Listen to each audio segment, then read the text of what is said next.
Puji Tuhan, Shalom. Saatnya kita mau mendengarkan firman Tuhan. Mari kita berdoa sebelumnya.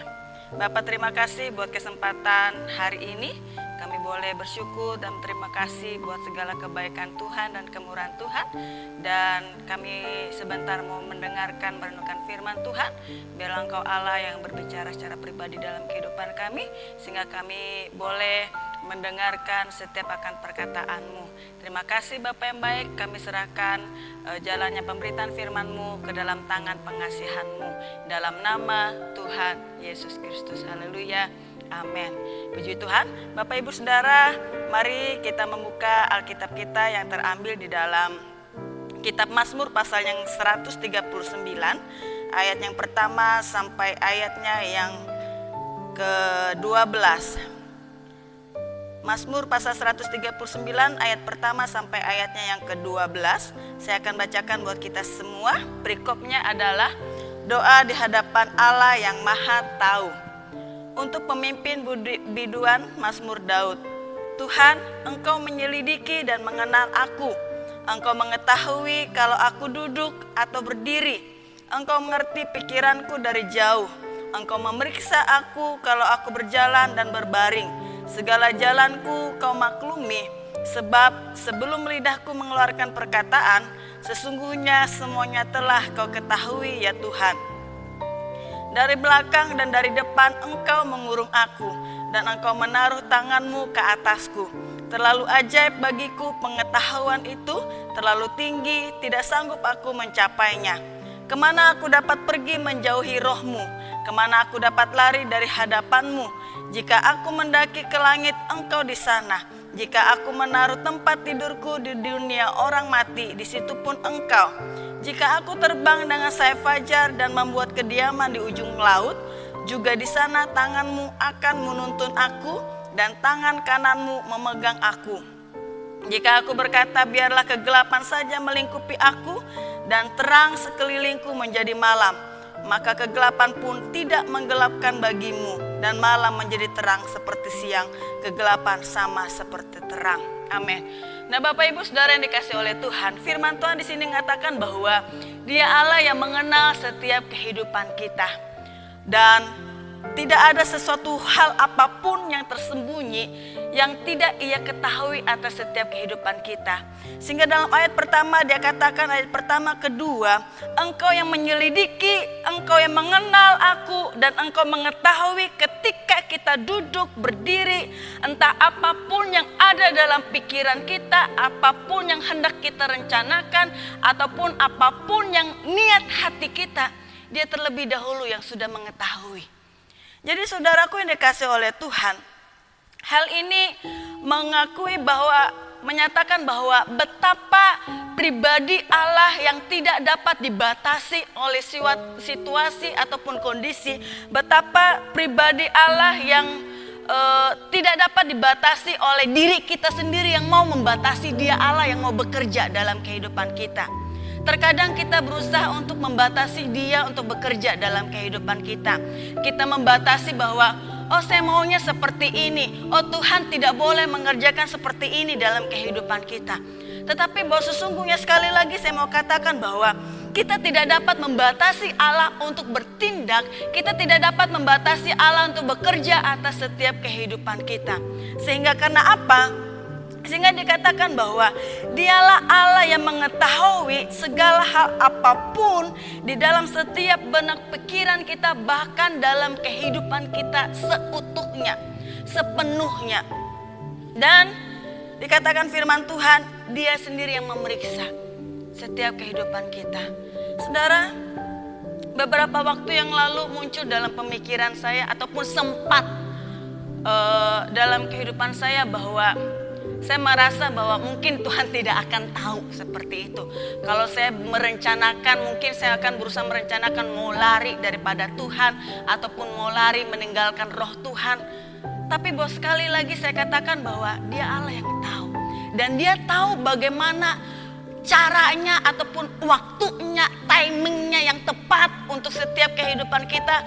Karena Dia dikatakan bahwa Dia adalah Allah Israel.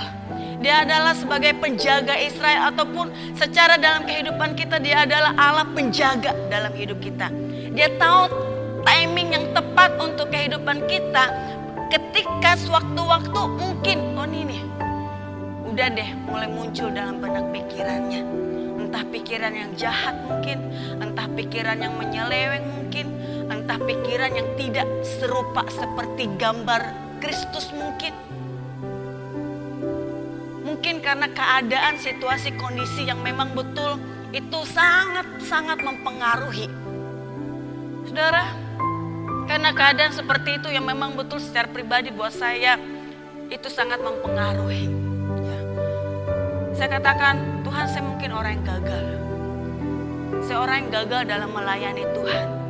Saya tidak mendapatkan sebuah kebahagiaan ataupun sukacita menurut standarnya saya, tetapi bukan menurut standarnya Tuhan. Lalu Tuhan berbicara secara pribadi dalam kehidupan saya. Ini loh, Dia memberikan firman-Nya, ini loh. Pahami betul-betul. Sejauh ini mungkin kamu bisa katakan kamu kenyang dengan firman Tuhan. Sejauh ini kamu mungkin sudah penuh dengan firman, sudah kamu dengar firman. Tetapi realitanya dalam kehidupanmu ketika kenyataan yang memang betul menghampirimu, bagaimana sikapmu, bagaimana responmu, bagaimana tindakanmu, bagaimana pikiranmu, bagaimana hatimu. Apakah akan tersimpan ataupun muncul terbesit dalam pikiranmu? Saudara, di hadapan Allah hari ini saya mengaku jujur di hadapan Tuhan, jemaat Tuhan. Lalu roh saya berbicara seperti ini. Dan saya dapatkan firman Tuhan ini di ayat yang ke-7. Kemana aku dapat pergi menjauhi rohmu? Kemana aku dapat lari dari hadapanmu? Jika aku mendaki ke langit, engkau di sana. Jika aku menaruh tempat tidurku di dunia orang mati, di situ pun engkau ada. Ketika saya berusaha untuk ketika muncul sebuah pikiran ataupun hati saya, memang dalam tubuh manusia ada roh Allah, ada roh manusia. Di situ roh manusia dan roh Allah memang selalu bertentangan. Roh manusia saya mengatakan saya mau pergi, saya mau lari. Tapi puji Tuhan mungkin roh Tuhan lebih besar yang sangat mengasihi kehidupan saya. Sehingga akhirnya dia katakan, Arta, kemana kamu mau pergi? Kemana kamu mau lari? Dan akhirnya itu membuat sebuah ketakutan. Bukan takut ketika seseorang melihat setan ataupun apapun. Muncul sebuah roh yang akhirnya membuat saya takut untuk saya berlutut di hadapan Tuhan. Kemana saya mau lari? Kalaupun saya mau lari, di situ pasti Tuhan ada. Karena aku telah memilih engkau, karena aku telah menetapkan engkau sebagai alatku. Karena aku telah menetapkan engkau sebagai hambaku. Keadaan yang mungkin hari ini kenyataan membuat menyesakkan hidup. Tapi engkau tidak dapat pergi untuk lari meninggalkan roh. Di situ saya langsung menangis di hadapan Tuhan. Tuhan, saya minta ampun. Di situ saya dibawa seakan-akan dibawa Tuhan, ditunjukkan Tuhan. Nak, coba perhatikan keadaanmu hari ini. Mungkin kamu merasa bahwa hidupmu mungkin lebih susah daripada orang lain. Lebih miskin, lebih seorang hamba Tuhan yang gagal, seorang hamba Tuhan yang tidak melayani dari mimbar ke mimbar ataupun dari gereja ke gereja.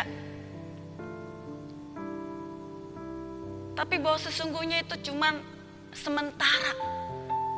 Hari ini coba kamu lihat, kamu pandang bahwa kehidupanmu aku lindungi, bahwa kehidupanmu aku pelihara, bahwa kehidupanmu aku jauhkan dari segala sakit penyakit, bahwa kehidupanmu dalam setiap perjalananmu aku buat lurus, aku buat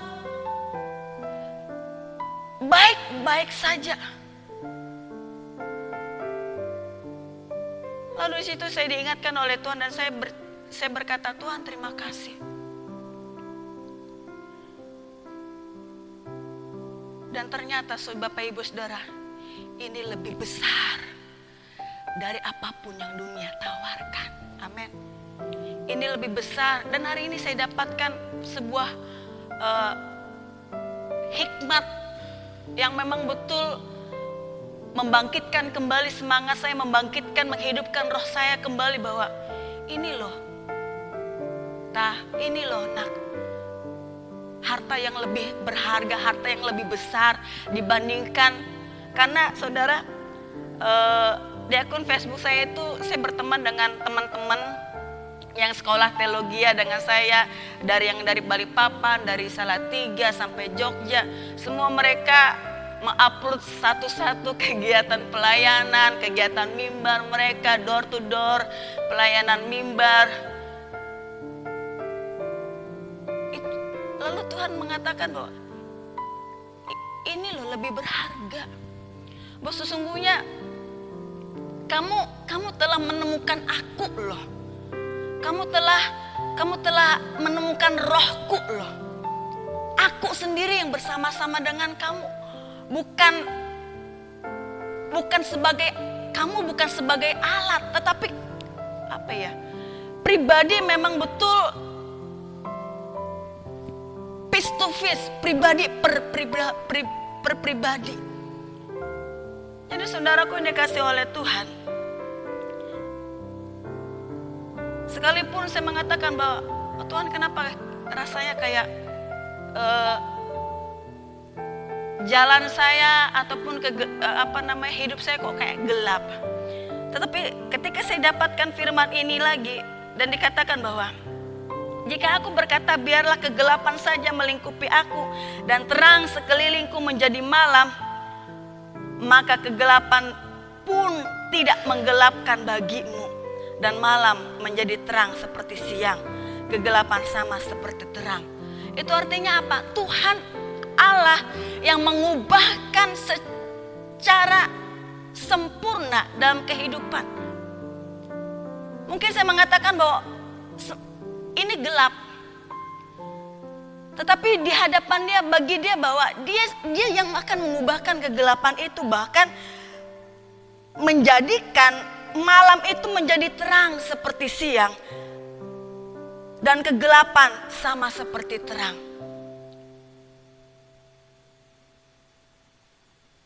Jadi saudaraku yang dikasih oleh Tuhan, bahwa terkadang dalam kehidupan kita mungkin ada sesuatu hal yang mau kita raih, ambisi yang mau kita kejar, bahkan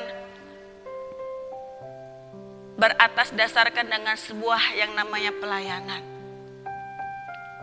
Tapi hari ini saya sangat bersyukur bahwa diingatkan oleh Tuhan bahwa lebih daripada segalanya itu, bahwa kita harus memiliki Tuhan secara pribadi dalam hidup kita.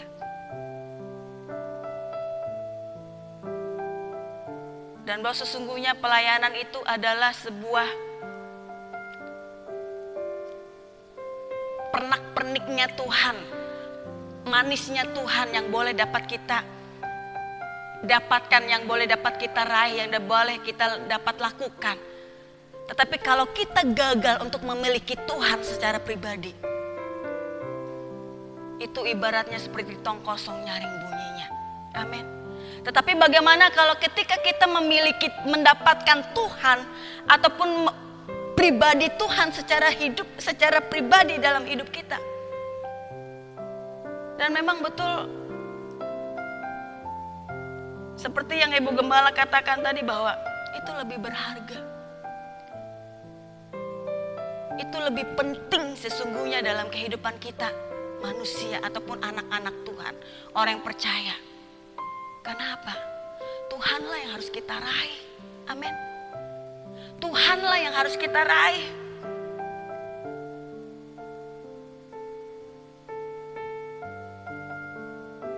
Karena ketika kita sudah meraih Tuhan, pasti aman segala sesuatu dalam hidup kita. Tapi ya itulah yang namanya manusia, ya kan? Terlalu 1001 macam keinginan, kalau tidak jemaatnya tidak banyak, dibilang tidak berhasil, tidak sukses, ataupun gagal. Tapi itu yang yang akhirnya yang akan merusak setiap pemikiran, setiap kehidupan hamba-hamba Tuhan ataupun anak-anak pilihannya Tuhan. Yang mau mengecap manisnya sebuah pelayanan, tetapi terkadang lupa ataupun melepaskan pribadi yang sesungguhnya yang harus dimiliki. Jadi Bapak Ibu Saudara yang dikasihi oleh Tuhan, ini tadi saya katakan bahwa Dia Allah yang sangat mengetahui setiap kehidupan kita. Karena kita adalah milik kepunyaannya Dia. Dia tahu timing yang tepat, waktu yang tepat. Bagaimana Dia caranya untuk menyelamatkan hidup kita. Oke, memang kita telah diselamatkan dengan pengorbanan Yesus di atas kayu salib. Tetapi realita dalam kehidupan kita, ada banyak hal yang perlu diselamatkan dalam kehidupan kita sesungguhnya. Pikiran kita harus diselamatkan, hidup kita, tubuh kita harus diselamatkan, terlebih hati kita harus diselamatkan.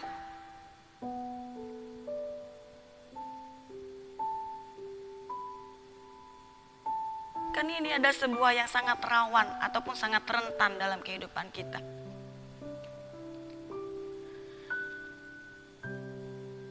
Jadi Bapak Ibu Saudara yang dikasihi oleh Tuhan,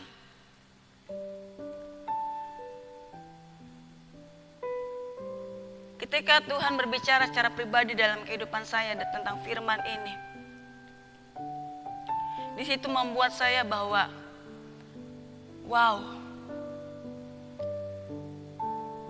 bahwa inilah sesungguhnya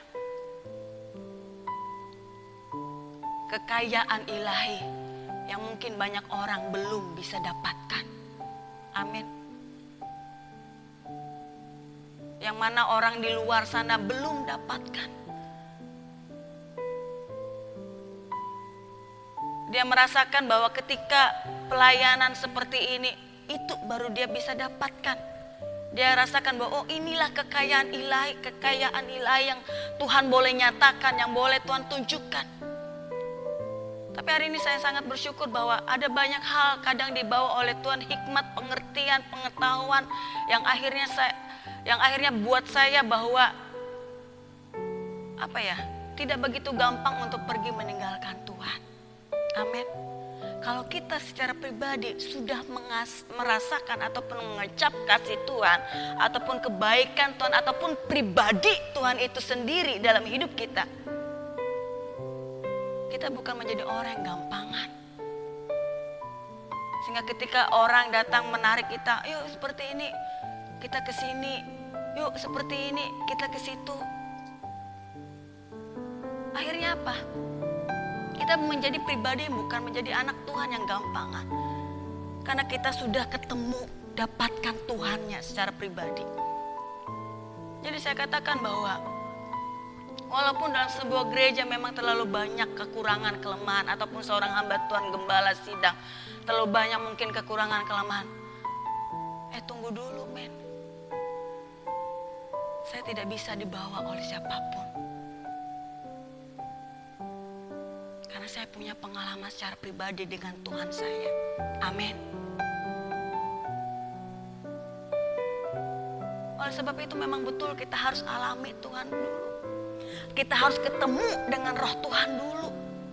Kita harus bertemu dengan pribadi Tuhan dulu. Terlebih ketika digiring oleh Tuhan dengan sebuah keadaan proses kehidupan, sekolah kehidupan. Saudara, 6 tahun, 7 tahun bukan sebuah hal yang gampang. Buat saya boleh bertahan ketika Tuhan percayakan di pelayanan di Tumbang Manggu. Saya ngerasa bahwa saya ditolak, saya ngerasa bahwa saya ditinggalkan. Untuk yang namanya kecewa, terlalu gampang, terlalu cepat. Untuk meninggalkan mungkin saya terlebih dahulu yang lari. yang pertama kali lari, pasti saya akan terlebih dahulu. Kenapa? Karena saya yang mengalaminya.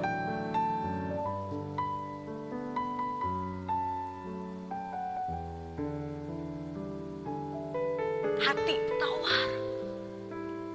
Di tengah-tengah keadaan hatimu tawar, bisakah kita masih bisa bertahan untuk ikut Tuhan? Untuk kita menerima sebuah kebenaran itu. Untuk kita masih tetap membuka telinga kita, hati kita, iman kita untuk menerima sebuah kebenaran. Mungkin saya katakan tidak mungkin. Bagi banyak orang, atau mungkin bagi orang lain. Makanya terkadang saya bertanya sama Tuhan, Tuhan buat hati saya ini seperti apa sih? Kenapa Tuhan selalu bawa saya untuk selalu iya di hadapan Tuhan? Kenapa Tuhan buat hati saya untuk saya diam ketika saya dihadapi dengan hal seperti ini? Seakan-akan seperti pasrah.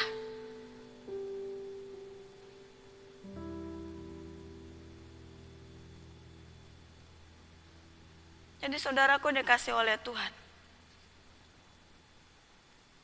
Jadi itulah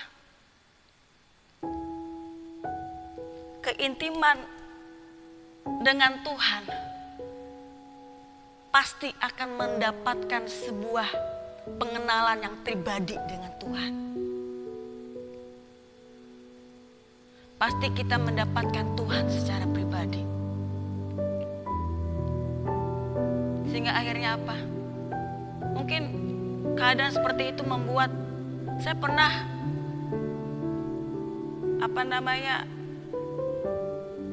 akhirnya membuat enggan untuk berdoa. Ataupun berusaha menjawab iya. Tapi uniknya saya melihat karya pekerjaan Tuhan dalam kehidupan saya secara pribadi. Dia selalu datang dengan lembut. Mungkin dia tahu mungkin dia tahu keadaan anakku ini dalam sebuah proses kehidupan sudah mengalami yang namanya fase jadi ketika saya berhadapan dengan anak saya yang satu ini, saya harus datang dengan lembut sehingga bisa menyentuh hati saya.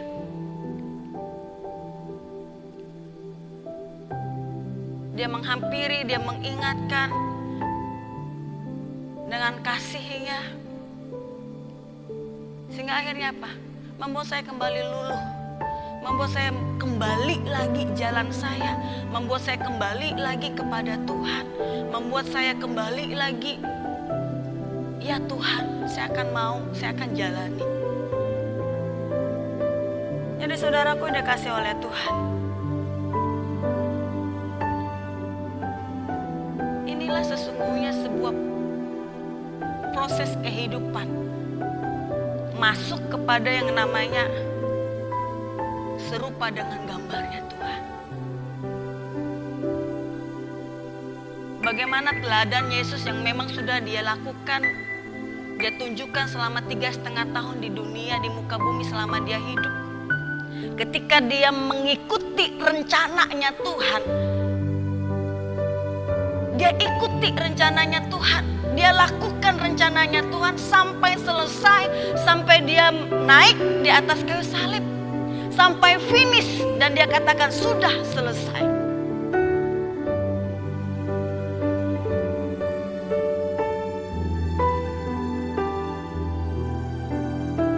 Dan mungkin itu juga Tuhan giring setiap kehidupan kita sampai finish.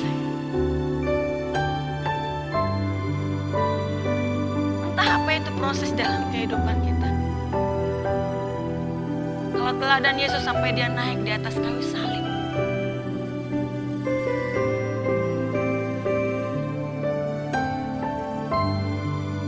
Sekalipun setiap kehidupan kita satu pribadi lepas pribadi itu berbeda-beda.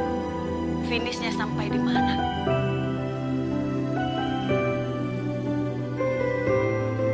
Mengikuti rencananya Tuhan. Menyelesaikan rencananya Tuhan. Jadi ketika saya dapatkan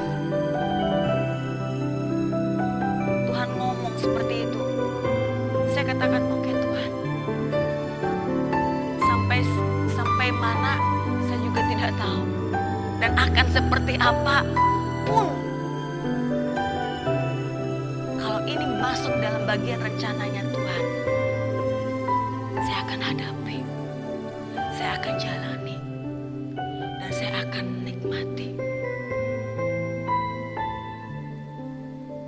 Tanpa ada pertanyaan, berapa tahun Tuhan?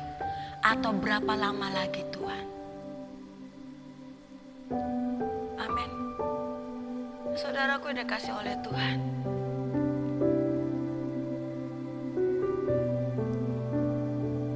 inilah yang akhirnya menguatkan hati saya.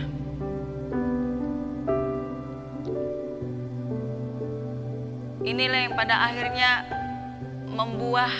membuat sebuah pertumbuhan iman rohani yang mungkin seperti saya katakan tadi, bahwa mungkin sudah terlalu banyak kalau firman itu sudah didengar. Tapi hari ini atau tahun-tahun ini, waktunya kamu mengalaminya sesuai seperti apa yang firman katakan.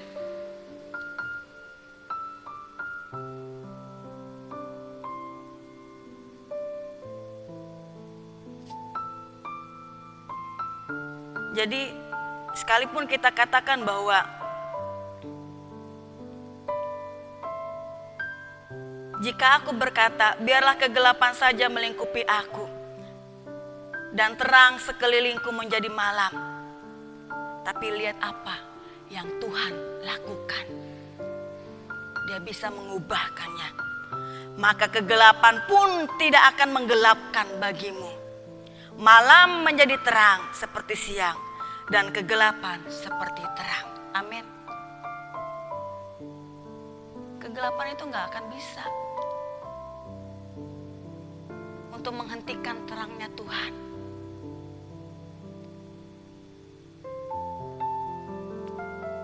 Bahkan terang itulah yang akan menerangi sehingga mengubah kegelapan tersebut.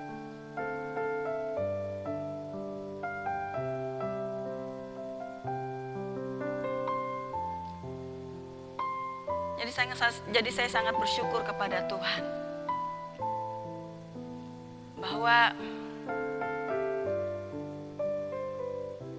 ketika kita mendapatkan ataupun memiliki Tuhan, bahwa sesungguhnya itu tidak akan tergantikan oleh sesuatu hal apapun yang terjadi dalam kehidupan kita. Entah kesusahankah, entah kegelapankah,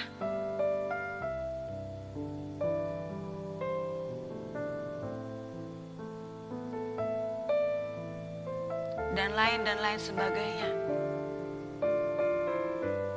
Tetapi itu akan diubahkan oleh Tuhan dengan sebuah kemuliaan yang Dia akan berikan untuk kita boleh terima dalam kehidupan kita.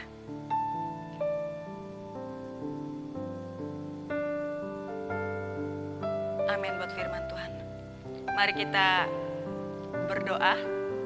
Bapak, terima kasih buat firman Tuhan yang sudah kami dengar pada saat hari ini. Engkau tahu setiap langkah hidup kami. Engkau tahu setiap jalan-jalan kami. Dan Engkau juga tahu waktu yang tepat untuk menyelamatkan hidup kami. Pikiran kami, tubuh kami, bahkan hati kami. Untuk kami boleh kembali kepada Bapa dan meraih kesempurnaan seperti yang Tuhan mau dalam kehidupan kami. Terima kasih. Dalam nama Tuhan Yesus kami berdoa. Amin.